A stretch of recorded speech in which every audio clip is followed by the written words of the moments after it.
Hello there, pump people. Welcome to potentially a 5-part video series on K-255 pumps.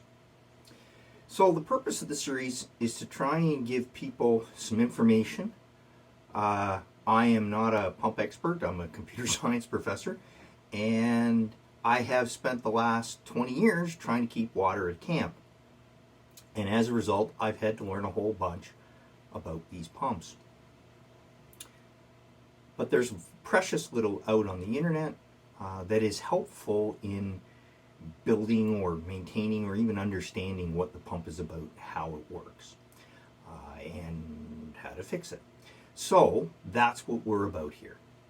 The intent of this, I believe, 5-part series, haven't finished them yet, but the intent of the 5-part series is to give you the information and confidence that you need in order to be able to maintain the pump and get the kind of service that you'd like out of it. They are an incredibly durable pump. We're going to, in the first 2 videos, we're going to tear down the wet end of the pump. We're going to re-kit it, and then we're going to put this back together. This is the most common problem people have, is that the leathers wear out in the pistons and they need to be replaced, and the seals can come, and there are valves that can be replaced as well. Pretty simple job to do. Much less often is anything you need to do with the oily end. In fact, part of the durability of these pumps is the fact that they can go seemingly decades with no oil, for example. I'm not really sure how that works, but it does. And it may be handy to know how to tear down the oily end and how to put that back together. So there's 2 more videos.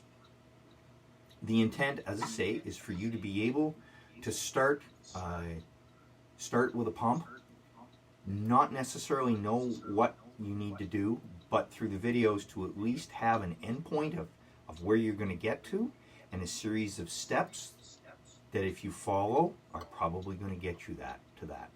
I know that especially in these plague times, I'm reluctant to start a project because I'm not feeling all that confident these days about things. Hopefully this will give you that confidence, and you'll be able to start at the beginning, go through to the end, not have any surprises, know what you need, and know what you're going to get. So what are we going to do in the first video? Well, I'm going to tell you a story about how I got interested, perhaps that's the word, in pumps, or in these pumps. We're going to talk about a little bit about, or what I can find out about the pump's origins. And then we'll do a quick walkthrough of the pump and the pieces so that you have an understanding of where we're going to go in the series.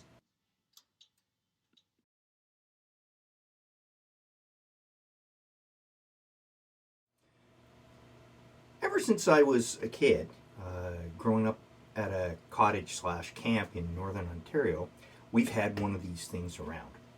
As a kid, I didn't know much about them other than I needed to hold my finger over the plug while Dad plugged it in or something crazy like that. And every year we primed it up, put the water system together, and every fall we drained it out.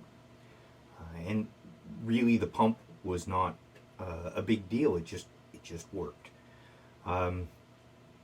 I grew up, moved away, came to New Brunswick, and family camp here is also used a water pump of the same kind, and so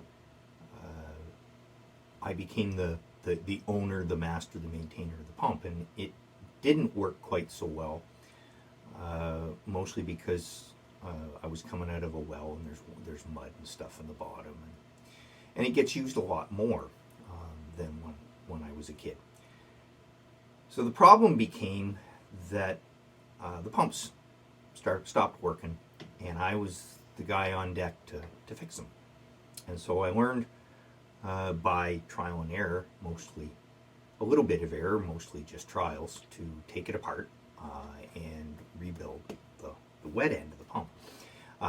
And last summer we had water troubles, and by the time we were done, I discovered that there are a huge number of these kinds of pumps, these Duro K-255 pumps, in Charlotte County, and so every time the pump didn't work, someone would walk by and notice it, and then they'd come back with a truck or a car, and they'd have one of these old pumps in it. And so by the time we were done, instead of one pump, I had 4 with the promise of another one. And so I brought them home after I closed up the camp for the winter, and I started taking one apart because I thought, you know, I've got all winter, I might as well clean them up.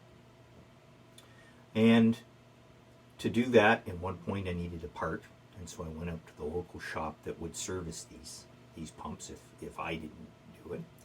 And I asked about the part, and they haven't made these pumps in years. And he says, well, I haven't got that, but I got this. And he loads this unit up on the counter and says, take it away. Because the casting, if you can see it right here, maybe I'll get a close-up, is broken. And it's a cast metal. It's not the greatest quality. It's hard to braze, if not impossible. And so there are lots of these broken pumps laying around. And obviously they're not worth a whole lot because people give them to me. So in putting this together, the series together, I discovered there's precious little information on the internet about them.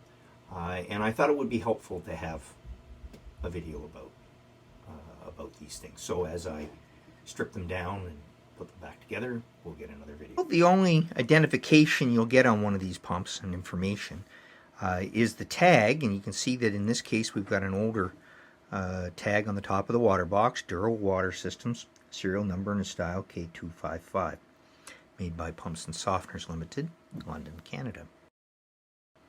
And we have this kind of a tag, which in this case is on the water box, but you'll notice if you look at the image on the title slide to the presentation that it's actually, in that pump, it's on a steel base.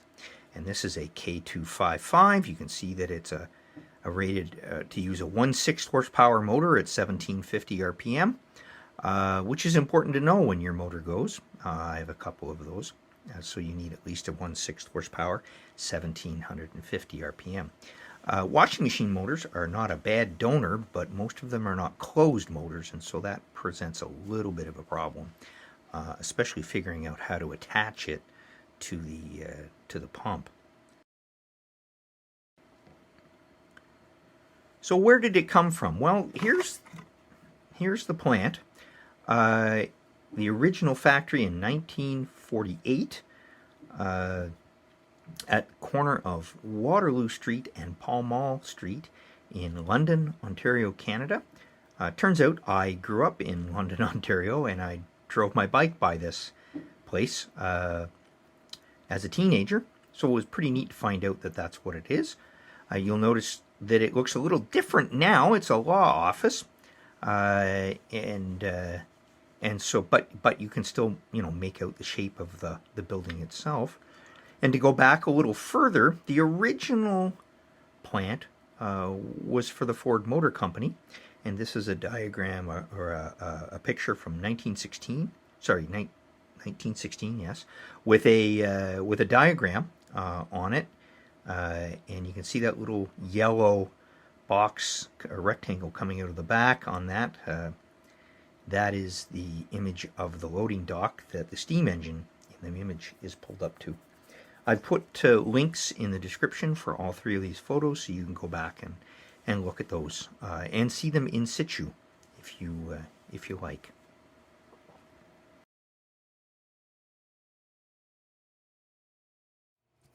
So here's an overview of the pump. Like I say, we've got the wet end and we've got the oily end. And the wet end, which is what most people deal with, you've got the lower chamber, the upper chamber, and there are 3 parts, right? There's there's the bottom, and there's a set of valves in there, and a piston that goes in here. You can see that this one's been, it's cracked, something's happened. And originally I thought that was brazing, but that's not the case. It's some sort of goo or compound that someone put on it in hopes that that would solve the problem. It didn't. You will very rarely get one of these things that hasn't been butchered in some way or altered. For example, this one looks like maybe the plug has been spot welded, or it touched with a weld somehow. You can see though that that'll be a problem to take out. But if you wanted to take that base off, it might be a problem too, but that's a completely different problem. That's years and years of water, and the water's come out of here. So there's been water force its way back through the packing in that shaft. It sits down in here, runs over, and rusts things up. When I take the pump apart, well, I don't say obviously, when I take the oily end apart, it's my intention to clean all the crap out of it. I mean, you know, something that produces drinking water, you're not really interested in seeing that much grease around it. And speaking of the things that break, this is another water box that I had brazed. I'm not sure that it's usable. Quite frankly, I've never needed it. I had it done, and then I found a replacement pump for $50 instead, so I didn't do the work. The back side of the pump, there's the plate, there's the input, shaft, the motor, wires into that. That's where it gets its pressure from. And there's the oil level, and the fill plug for that. And we'll end up taking this out to get at the drive shaft. Alright, so that is a roundabout of the pump. Alright, pump peeps, that's the end of our first video, series introduction. I've talked about my experience with the pump, about what it is I hope to achieve here for you, the various pieces that are going to happen, the history of the pump, both where it was manufactured, as well as, you know, an overview of what it is that the pump is and does. If you've got some experiences with one of these, I'd be happy to hear about it in the comments. If you've got more information about the manufacturer, some personal history, or something that you know. For example, it is my understanding that there might have been a copy of this pump that was made in the northern United States. That would be interesting to know about. Please share it in the comments. In the meantime, I hope that you are pumped.